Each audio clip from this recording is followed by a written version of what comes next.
Welcome everyone to the first generation Honda HR-V. And for all of my American viewers, this may be the first time you're ever seeing one of these. However, the name HR-V is probably familiar to you because we have the HR-V just in the second generation form from 2013. However, this variant was produced from 1998 specifically for the Japanese market and was exported to other markets, but never the United States. This car is super unique and has quite a few quirks to it that we're going to go over in this video. To get us started here, what exactly does HR-V stand for? It stands for High Riding Revolutionary Vehicle, or HR-V. And you can tell from the overall profile of this thing that it looks like a small SUV. But as we get closer, you'll see that this thing has two doors. Now, a four-door variant of this car was offered with a little bit longer interior space, and we'll get to that here in just a second. But as this thing sits with this overall dimensions and design, it looks like a Dakar style rally car. You've even got some really cool aerodynamic features like this wing that goes the entire length of the roof. It's one of the wildest design features I've seen on any car come from Japan. The taillights around back are massive. They're like 2 feet tall, although they are absolutely dwarfed by the ones on the step wagon. But back to the HR-V, up front, the headlights are very reminiscent of those found in the Acura RSX,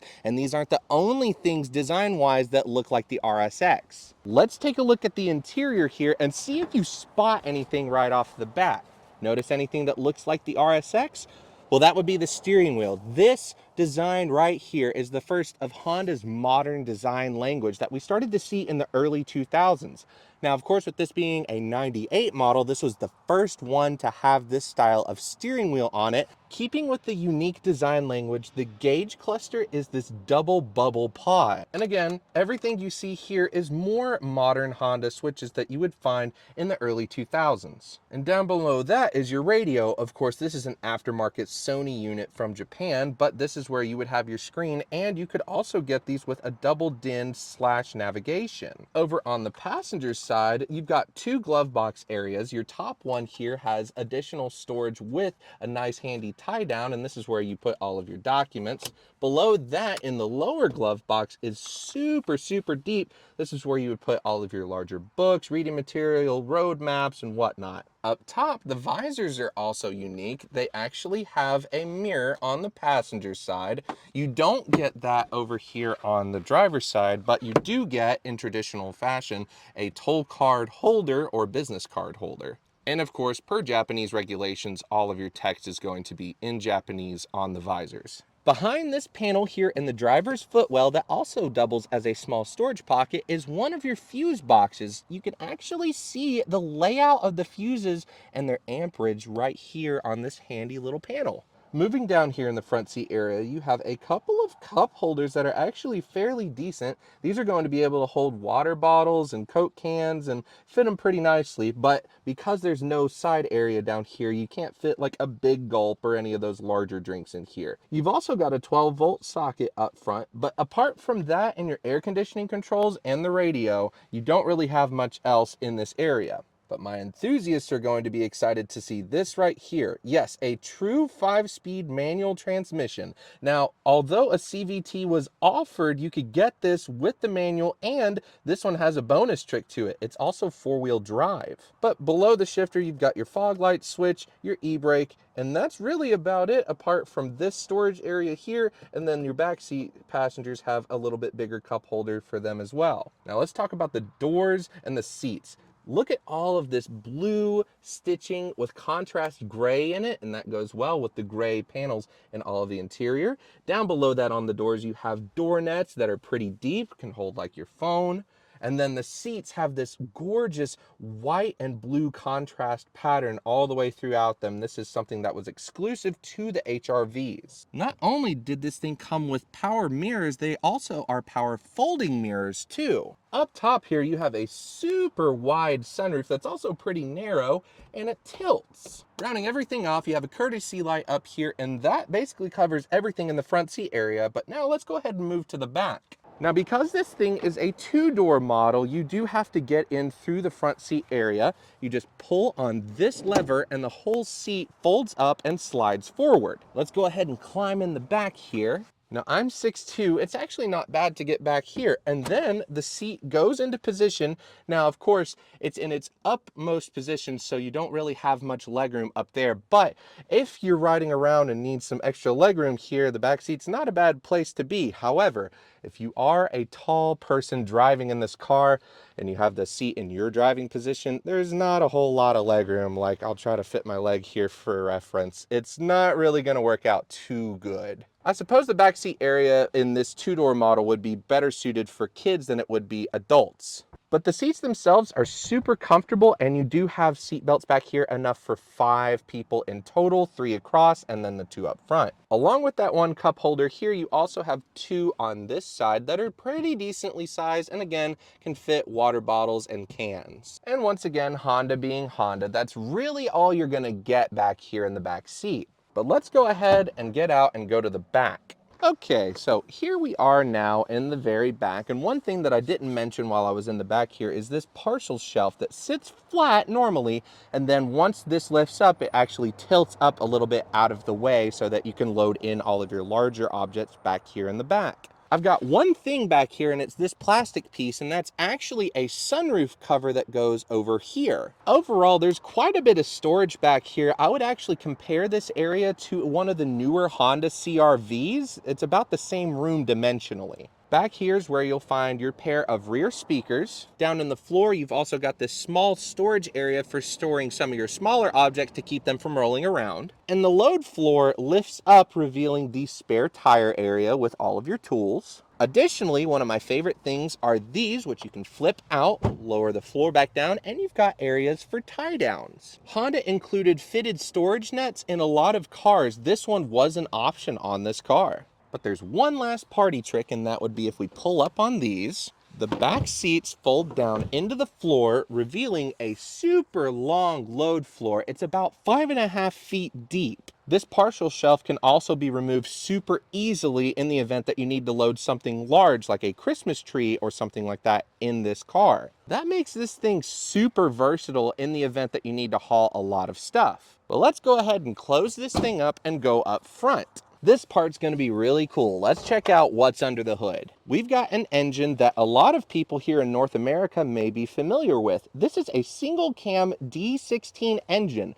very similar to the ones that you would find in a 96 to 2000 year model Honda Civic. What's cool about this layout is that you could also get this with VTEC. This one doesn't have it, but it still makes adequate power. Further still, that means if you buy one of these in North America, you've got access to quite a few engine components at your local auto parts store without having to ship from overseas. And through the years, I've owned several cars with this exact engine in it, and they are incredibly reliable and run forever.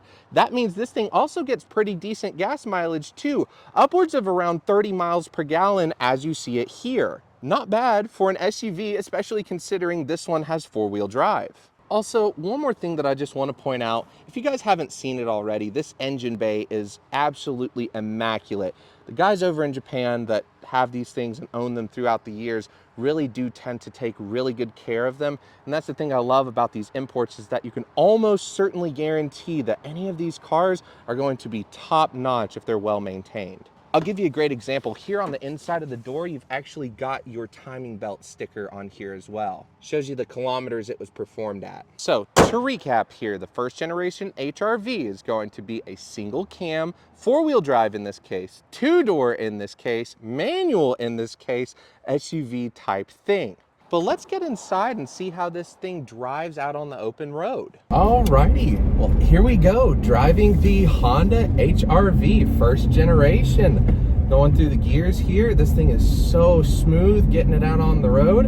Again, this is the 5-speed manual variant, so it's got plenty of get up and go to it, even though the D-Series engine in this thing is only making about 100 or so horsepower. This thing still knows how to get up and out of its own way. Cruising around town here at about, let's see, we're doing 60 kilometers an hour, roughly 40 miles an hour. This thing is just an absolute treat to drive. And again, just going through each one of the gears is so smooth and so nice. This thing really is a nice daily drivable car that's going to be quirky enough to catch the eye of just about everybody. We've been been driving this thing around for a couple days now and been seeing a lot of people just turn their heads up. What exactly is that? Because you really don't see stuff like this all that often. Again, like I would compare this to something like the Isuzu Vehicross would be an excellent example, just a little bit bigger than this and more powerful, but still you have that really weird, it's high up, it's wide, it's two-door effect as far as the car goes.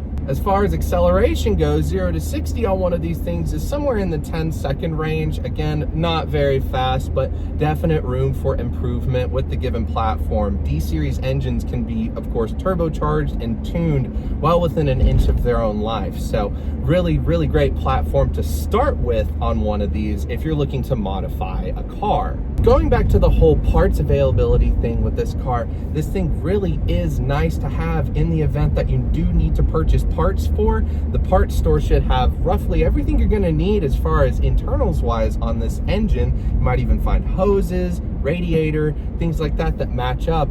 So your general wear items are going to be pretty well accessible in one of these things, which is a huge plus. Now, of course, drivetrain wise, with this thing being four-wheel drive, it's really going to be a little bit more difficult there to find your parts as far as that goes. And of course, your body components too are always going to be different because these were never sold here in the US. So there's not really any availability yet. And with this being a first year import as of this year, meaning that we don't have them until right now in the US because of our 25-year law, there's not a whole lot of these in excess right now out in the market if you do need specific parts for this car. So that's something to consider. The one thing I will say about this cabin, along with the engine, is that it is incredibly quiet. It is so smooth and quiet. It's almost like I forget that the car is even running while we're just sitting here in traffic idling. Like the loudest thing I have currently going on right now is going to be the air conditioning, and it's just on like the second level. Your driving position in this thing feels very similar to the one that you'll find in like a Honda CR-V even, because you're so up high and you've got all of this dash and space around you, as well as a pretty decently sized hood. I wouldn't be surprised if maybe you would do like a B-series swap, like a twin cam swap or something like that in one of these. It'd probably be able to fit inside of here too. Talking about rear visibility, this car has tons of it. There's a little bit of a blind spot over at the C-pillar area, but the windows in the back are so large you almost forget about that little bit of area that you can't see because you just have so much visibility out of the back. And the sides, like this thing doesn't ride all that much higher than like a standard Civic, even though given its overall dimensions, it's close to a CR-V. I'd say it's probably in between the riding height of a Civic and a CR-V. This kind of sits in the middle, which makes sense. Even still here in North America with the 2013 Plus generation HR-V, it kind of slots in between the Civic and the CR-V. I could really see this making somebody's excellent daily driver, and I could really see this being used as somebody's first import car as well. If you're new to import cars from Japan, you might not know this, but a lot of cars that come from Japan are not going to have super good parts interchangeability with cars that we have here in the US. That means parts are going to be typically pretty hard to come by. But with this thing being a D-series that we got in a lot of US model cars like the Civics, again, that's really going to help boost this car as far as usability on a daily basis and its reliability as a whole. The thing that a lot of people don't think about whenever they're purchasing one of these cars is that if you're not savvy on working on these yourself, you're gonna have to take this to a mechanic, and the mechanic's gonna take one look at this car without seeing anything under the hood and just go, absolutely not, get it out of my shop. I don't wanna be liable for anything, and I don't want my guys working on it. And that's just the matter of fact. But with this, you can basically look at them and say, hey, look at this engine. You guys should be familiar with this one because it's the same engine that came in all of these cars